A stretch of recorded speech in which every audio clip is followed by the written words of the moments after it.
नाज़रीन, drama serial आफत की नेक्स्ट एपिसोड में आपको दिखाया जाएगा कि आखिरकार वरीशा अब महमूद का साथ देना छोड़ देगी, क्योंकि बहुत जल्द उसको इस चीज़ का एहसास हो जाएगा कि उसका बाप तो उसको यूज़ कर रहा था सिर्फ़ और सिर्फ अपने फ़ायदे के लिए।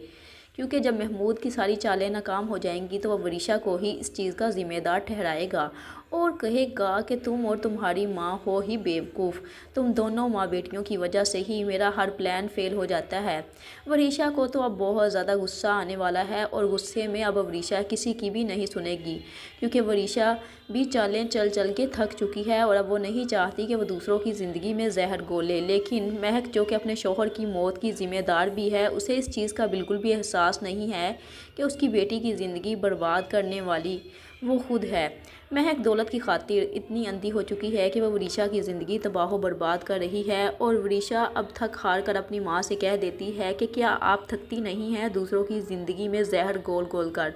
महक तो वरीशा के मुंह की तरफ देखती रह जाएगी कि आज उसकी बेटी ने उसे क्या कह दिया। बिल्कुल ठीक ही तो कहा है, क्योंकि महक ने पहले अपने शौहर को मौत के घाट उतार दिया और अब वरीशा को ज़हनी मरीज़ बना दिया है,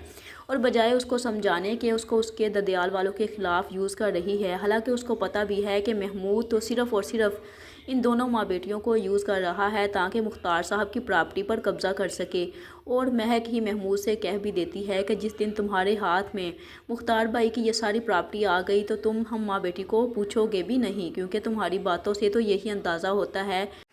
महक, जो कि अब महमूद की असलियत तो जान ही चुकी है, लेकिन महक अब इन चक्रों में है कि वो अपने नाम ये दौलत करवा लेगी, लेकिन ना तो महमूद के हाथ में कुछ आने वाला है और ना ही महक के।